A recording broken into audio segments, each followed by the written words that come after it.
The 1980s, dominated by Marty McFly and Ferris Bueller on the big screen.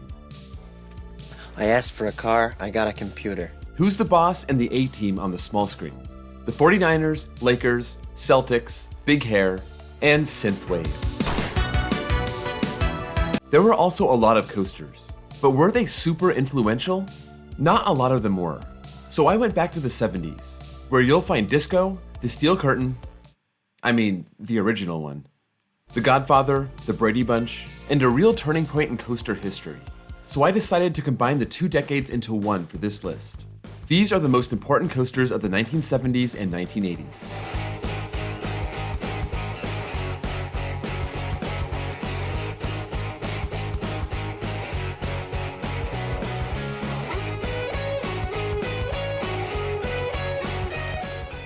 There were 4 coasters that I considered, but decided to leave off this list.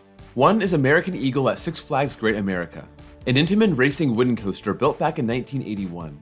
This was one of just 7 wooden coasters that Intamin built between 1981 and 2001. But it got them into the wooden coaster game, which led to their world-class prefabricated wooden coasters that they debuted in 2001. Was American Eagle linked to the prefabs? Maybe, but the connection is weak, so I'm leaving it off. There were 2 coasters opening in the summer of 1978 that became icons as some of the tallest and fastest coasters in the world, both at parks that would be at war with each other over the next 30 years, building the most and best coasters, Cedar Point and Six Flags Magic Mountain. This was Gemini and Colossus, huge dual-track coasters with a long layout. But were they important or influential? I don't really think so. Finally, there was Revolution at Six Flags Magic Mountain, making its debut in 1976. As the first modern coaster to feature a vertical loop, how can this not be on my list? Well, the loop was not the first inversion. That came the year prior, and just 1 week after Revolution opened, another coaster opened with a vertical loop, so it didn't really pave the way for anything. It can just claim that it was the first and forever hold on to that title. Number 10. SuperVerbal at Holiday Park in Germany. Opened in 1979, closed in 2013. This was the first looping coaster in Germany, and one of 3 of its kind to open that year. The model was called the MK1200, and it was the first coaster ever manufactured by Vekoma. This was a Dutch company that had been around for over 50 years, but was just starting to do work in the coaster industry. They worked closely with Aerodynamics, who taught them how to manufacture steel tubular track, and Vekoma became Aero's European distributor. Vekoma has gone on to build nearly 400 coasters worldwide over the last 40 plus years, a lot being cloned loopers and family coasters. But along the way became Disney's manufacturer of choice, and in recent years have stepped up their game to become a prominent player again. The relationship with Aero was integral in their development, and it all started in Germany with SuperVerbal. Number 9. Wilderness Run at Cedar Point in Sandusky, Ohio. Opened in 1979, the same year that Vekoma got started with SuperVerbal, a corkscrew model that was one of the more extreme coasters on the market at the time. Another company was starting out in the industry in a different way. The company was called International Amusement Installations, or Intamin, and Cedar Point hired them to build a coaster for kids. This company is out of Liechtenstein, and it had the most modest of all starts, with this 19-foot-tall, 6-mile-per-hour coaster originally called Junior Gemini, a nod to the much larger coaster that opened next door the year prior, that couldn't quite crack this list. Intamin took a long time to get their footing in the industry, but by the late 1990s, they had emerged as the model of innovation. And in the same park they built this tiny kids coaster. They broke the 300 and 400-foot barrier. With almost 200 coasters worldwide, Intamin can look back at this kiddie coaster as the one that started it all. Number 8. The Inversion Record Breakers. The first modern inverting coaster debuted in the mid-70s, and that kicked off a battle to pack more and more inversions into a coaster over the next decade and a half. This war was pretty much fought by one manufacturer, Aerodynamics. Corkscrew at Cedar Point became the first coaster to feature 3 inversions in 1976, a loop and 2 corkscrews. 5 years later, Python at the Netherlands Efteling broke the record with 4, 2 loops and a double corkscrew. This is a Vekoma, but we all know how closely they worked with Aero at the time. The next year, 1982, Aero took the title back outright with Darien Lake's Viper with 5 inversions, a loop, a batwing, and a double corkscrew.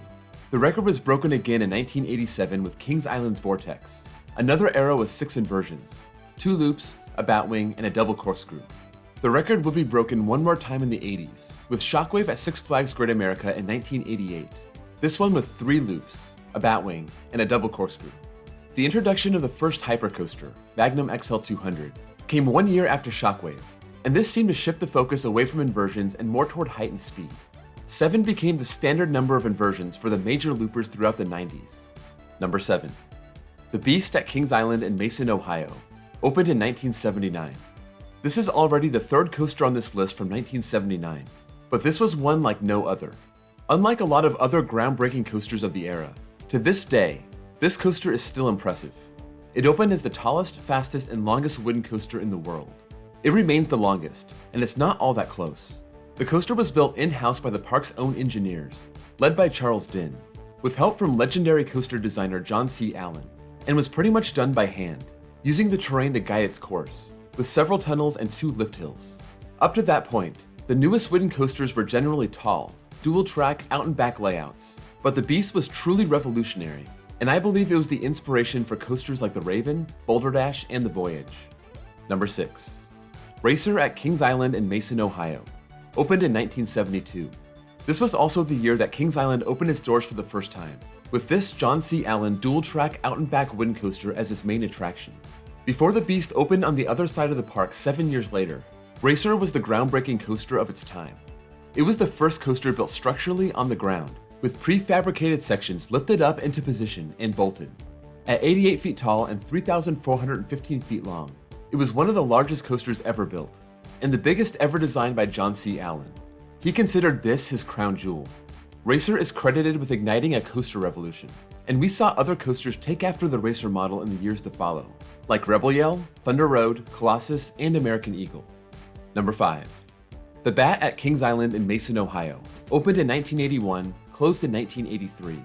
Kings Island comes in with a third straight coaster on this list, this one being a steel coaster opening at the park 2 years after the Beast. This was created by Aerodynamics, the first modern coaster to feature trains that would carry riders underneath the track. As innovative as the Bat was, the ride was a disaster. It was not designed correctly, failing to bank its turns properly, which caused a lot of stress on the track, and the ride only lasted 2 years before having to be shut down. Aero wouldn't give up, and they corrected their design flaws, and opened Big Bad Wolf and Accelerate 3 years later, and several other suspended models over the next decade. Kings Island would even come back to Aerodynamics for another crack at their new and improved suspended model 12 years after the original, this one called Top Gun, but later renamed the Bat as a tribute to the groundbreaking coaster. A lot of manufacturers have built suspended and inverted coasters since 1981, B&M being the first one to have one go upside down in 1992, but none of it would have been possible without the pioneer of hanging under the track, and that will forever be the Bat. Number 4. Moonsault Scramble at Fuji-Q Highland in Japan, opened in 1983, closed in 2000. Before the first Vekoma Boomerang opened in 1984, there was Moonsault Scramble, a Meisho amusement machine's creation. It would take riders forward up a spike and then release them back into a pretzel knot, an element known to pull up to 6.5 Gs, making it one of the most intense coasters in the world. It was such a unique element that it wouldn't be replicated until Banshee opened at Kings Island in 2014. It went up another spike and then went through the course forward. Not only was this a more extreme predecessor to the Vekoma Boomerang, it was the first coaster to top the 200-foot mark. This didn't come without controversy. Even though it's listed at 229.7 feet, every seat on the train experienced a different max height because it's a shuttle coaster. Despite this, its height was unheard of for the time, and some even credit it for being the first true 200-foot coaster. But there was another coaster that opened 6 years later that was even more influential. Number 3. Magnum XL200 at Cedar Point in Sandusky, Ohio, opened in 1989. Aerodynamics was always on the cutting edge of innovation. This dates back to the first tubular steel coaster being built back in 1959, Disneyland's Matterhorn bobsleds.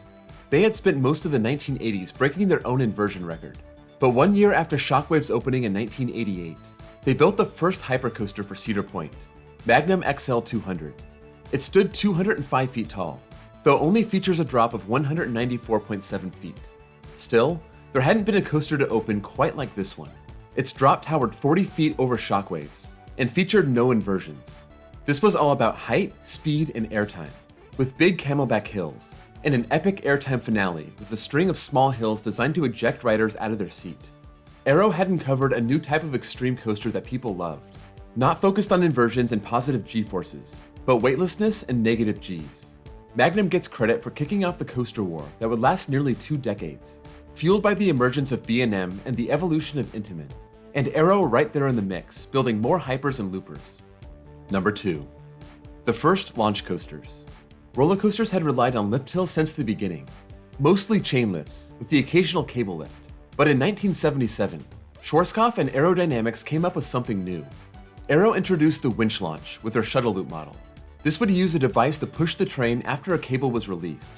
3 opened in 1977, Screamin' Demon at Kings Island, Loop Coaster at Six Flags New England, and Double O at the park that would come to be known as Boardwalk and Baseball. Schwarzkopf would release the counterweight launch, which rose a weight attached to a cable to a certain height and then dropped it, and the cable would drive the train forward. This would be used on 3 coasters in 1977, White Lightning at Carowinds, Tidal Wave at Marriott's Great America, and King Cobra at King's Dominion. There was one more launch style that Schwarzkopf would use that debuted in 1978, and that was the flywheel. This would store rotational energy in a flywheel attached to a cable, and when the flywheel was unleashed, it would pull the cable to launch the train. This was found on Montezuma's Revenge at Knott's Berry Farm and Greased Lightning at Six Flags Astroworld. These were crude and short-lived ways to launch trains, but the concept was revolutionary. Launch coasters are common today, though some use compressed air, some use a hydraulic launch system, and most use linear synchronous motors, or LSMs, to propel the train using magnets and having no moving parts. Number 1. Corkscrew at Knott's Berry Farm.